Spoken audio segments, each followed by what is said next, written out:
کہ کسی نے نہیں بھی کیا ہے تو کوئی گناہ وہاں نہیں ہے. تو اگر قربانی اس کی زندگی واجب ہوتی ہے وہ ضرور کریں. بہت سلطان کے نام سے عقیقہ کیا جا سکتا ہے. عقیقہ جو ہوتا ہے وہ پیدائش کی خوشی میں زندگی کی خوشی میں، لہٰذا جب تک بندہ زندہ ہے اس کی طرف سے عقیقہ ہو سکتا ہے. تو اس کا انتقال ہو گیا، اب اس کے لیے عقیقے کی گنجائش اس کا موقع اور محل بچا ہی نہیں. بڑا جانور جس میں 7 حصے ہوتے ہیں، اجتماعی قربانی کے نام سے اس میں اگر 7 سے زائد 8 9 10 افراد شریک کر دیے جائیں اور گوشت کی تقسیم بھی اسی لحاظ سے کر دی جائے تو کیا ہوگی؟ تو یاد رکھیے اگر بڑا جانور ہے تو اس میں 7 لوگ شریک ہو سکتے ہیں. اگر 7 سے زیادہ ہو گیا 8 9 10 تو ایک کی بھی قربانی نہیں ہے نا. ہر ایک کے حصے میں کم از کم ایک حصہ نہ ہوگی. ہاں کسی حصے میں 2 آ جائے، جیسے 6 لوگ شریک ہوئے، 5 نے جو ہے ایک ایک حصے کا پیسہ دے دیا اور ایک نے 2 کا پیسہ دے دیا تو قربانی سب کی جائے. لیکن اگر ایک کے حصے میں ایک سے کم آتا ہے، آدھا آتا ہے، پاؤ آتا ہے، پون آتا ہے تو کسی کی بھی قربانی نہیں ہوتی. یہ سوالات جو ہے وہ دیے گئے. وسیم بھائی اور سوال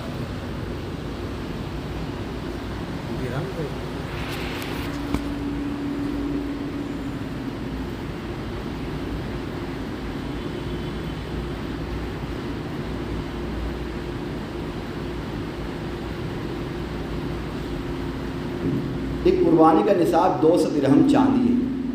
تو 200 درہم چاندی کی قیمت آج کے روپے کے اعتبار سے کتنے روپے ہوئی، اور 1 درہم کا شرعی وزن آج کے اعتبار سے کتنا تولہ چاندی ہوتا ہے؟ دیکھیے 200 درہم چاندی جو ہے یہ جسے 52.5 تولہ چاندی کہا جاتا ہے. اور وہ اگر آپ جو گرام ملی گرام آج کے دور جدید کا وزن ہے تو اس وزن کے اعتبار سے تقریباً جو ہے 600 گرام چاندی بنتی ہے. تو لہٰذا آپ کو مارکیٹ میں جو ہے 1 تولہ چاندی کا جو قیمت ہوتی ہے وہ مل جائے گی. اور فی الحال میں سمجھ تقریباً 800 روپیے اس کی قیمت چل رہی ہے. 800 ساڑھے 800 روپے کچھ قیمت ہے. تو 800 روپے کے اعتبار سے آپ جو ہے جوڑ لیجئے کہ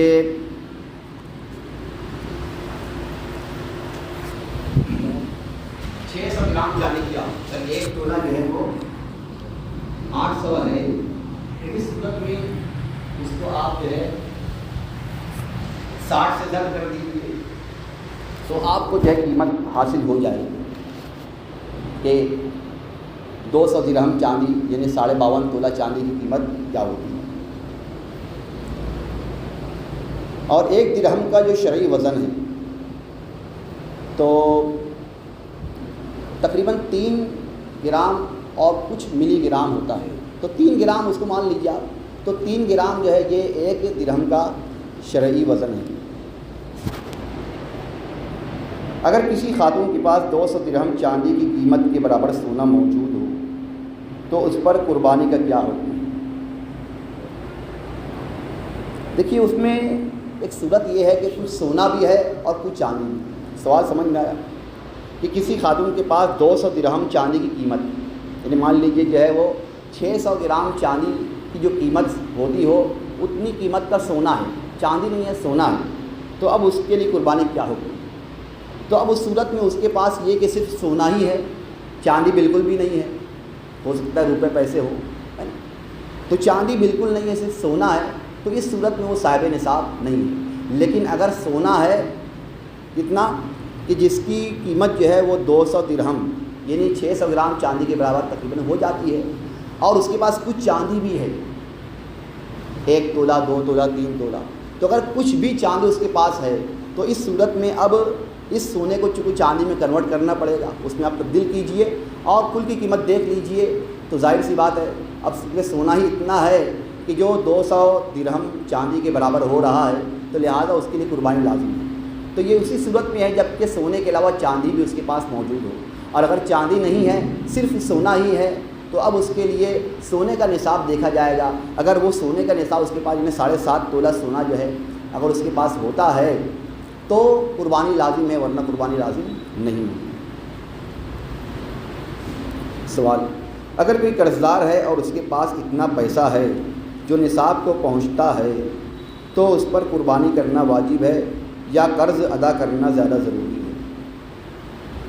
دیکھیے قرض کتنا ہے کہ قرض وہ ادا کر دے تو صاحب نصاب رہ جائے گا، نہیں رہ جائے گا، ہے نا؟ تو اگر اس کے اوپر قرض اتنا ہے کہ اگر وہ قرض ادا کر دیتا ہے تو صاحب نصاب نہیں رہتا ہے، تو اب اس کو تو اول فرصت میں لازم ہے کہ پہلے وہ قرض ادا کرے، قربانی نہ کرے، کیونکہ قربانی واجب ہے اور قرض ادا کرنا اس کے لیے فرض ہے، ٹھیک ہے؟ ہاں، اب جب بندے کے اوپر قربانی لازم نہیں ہے تو اس پر کیوں عمل کرے؟ اور جب کہ اس پر قرض ہے اور قرض ادا کرنے کی مقدار میں مال اس کے پاس ہے تو اس کے لیے لازم ہے کہ وہ قرض ہی ادا کرے، کیونکہ اگر قرض ادا کرنے کی گنجائش ہوتے ہوئے بندہ قرض ادا نہیں کرتا ہے تو وہ سخت گنہگار ہے۔ تو لہٰذا اگر قرض ادا کرنے کی طاقت اس کے اندر ہے اور جیسے ہو سکے ویسے وہ ادا کرے، کیونکہ یہ معاملہ حقوق العباد کا ہے اور یہ معاملہ بڑا سخت ہے، اور قربانی کا معاملہ چونکہ وہ حق اللہ ہے، اللہ کا حق ہے، لہٰذا جب قرض ادا کر لے اور اس کے بعد اب گنجائش بچتی ہے تو وہ قربانی کرے۔ سوال، 200 درہم چاندی کی قیمت جتنی ہے اتنی قیمت کا کسی کے پاس موبائل فون ہو تو کیا وہ حاجت اصلیہ میں داخل ہوگا یا قربانی واجب ہو؟ ہے نا، مہنگے ترین اسمارٹ فون، ایئر پیس، بلوٹوتھ ڈیوائس، ان سب کی قیمت ملا کر نصاب کو پہنچتی ہے تو کیا اس پر قربانی واجب ہوئی یا ان چیزوں کا شمار حاجت اصلیہ میں ہوگا؟ تو دیکھیے آج ہم نے ان چیزوں کو اپنی ضرورت حاجت بنا لیا ہے، حقیقت میں حاجت اصلیہ میں نہیں آتے ہیں، تو لہذا جن کے پاس مہنگے قسم کے موبائل فون ہیں یا اور دیگر سامان ہیں تو لہذا ان پر جو ہے قربانی بہرحال لازم ہوتی ہے۔ اب آپ یہ تو اس کو بیچ دیجئے، لیکن اور بیچنے کے بعد اب قیمت حاصل کر کے قربانی کیجیے، یا اگر آپ کو نہیں بیچنا ہے تو آپ قرض لیجئے اور قرض لے کر قربانی کیجیے۔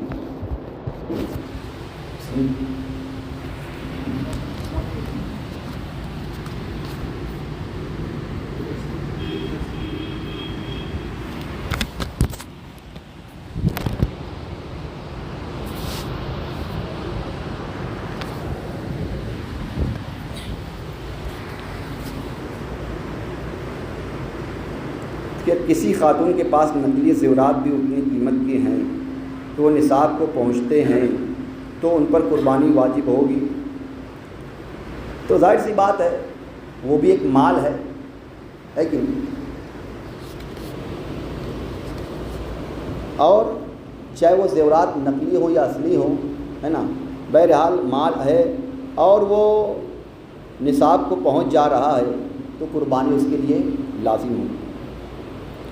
سوال، اگر شوہر قرض دار ہے اور بیوی مالک نصاب ہے تو بیوی پہلے قربانی کرے یا شوہر کا قرض اتارنے میں مدد کرے؟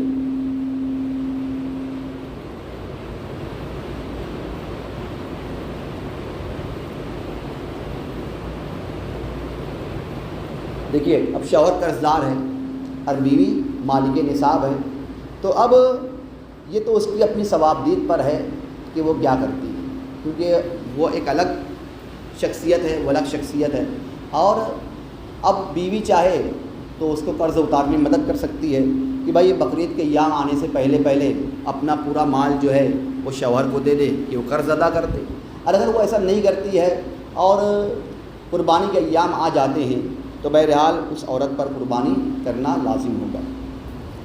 تو اس میں عورت کا اختیار ہے، اس کے لیے لازم نہیں ہے کہ وہ شوہر کو اپنا مال دے ہی دے کہ وہ قرض ادا کرنے میں معاون ثابت ہو۔ ہاں لیکن اب یہ کہ اگر دے دے تو اچھا ہے کہ جو شوہر ہے وہ فرض سے بدوش ہو جائے گا، جو اس کا قرض ہے وہ ادا ہو جائے گا، لیکن اگر وہ نہ کرے تب بھی اس کے لیے یہ بات لازم نہیں قرار دی جائے گی کہ وہ اپنے مال کو شوہر کو دے کر قرض ادا کرنے میں مدد کرے۔ اب قرض پہلے ادا کرو قربانی بعد میں کرو، ایسی پوسٹ فیس بک پر گھوم رہی ہے۔ تو خیر ٹھیک ہے، کسی پر قرض ہے تو اسے چاہیے کہ ادا کرے، لیکن کبھی ہو سکتا ہے کہ قرض جو ہے وہ کئی لاکھ روپیہ ہے اور ابھی ادا کرنا ممکن نہیں ہے، اور جو قرض خواہ ہے اگر اسے تھوڑا تھوڑا کر کے دیا جائے تو وہ جو ہے اسے تسلیم بھی نہیں کرے گا، اسے نہیں مانے گا، وہ کہے گا مجھے پورا یکمشت چاہیے۔ تو لہذا جب جو قرض خواہ ہے وہ یکمشت لینے پر مصر ہے، مطالبہ اس کا یہی ہے کہ پورا مجھے اکٹھا چاہیے، تو لہذا اب اس کے پاس کچھ مال آ گیا اور اس نے قربانی کر لی تو بہرحال اس پر واجب تو نہیں تھی، لیکن کرے گا تو نفل عبادت اس کی ادا ہو جائے گی۔ ایسے بہتر یہ ہے کہ وہ شخص قربانی نہ کرے اور اس رقم کو اکٹھا کر کے رکھے اور پوری جوڑ لے تاکہ رقم جلد از جلد جمع ہو جائے اور جو قرض خواہ ہے اس کا قرض جو ہے وہ ادا کیا جا سکے۔ بس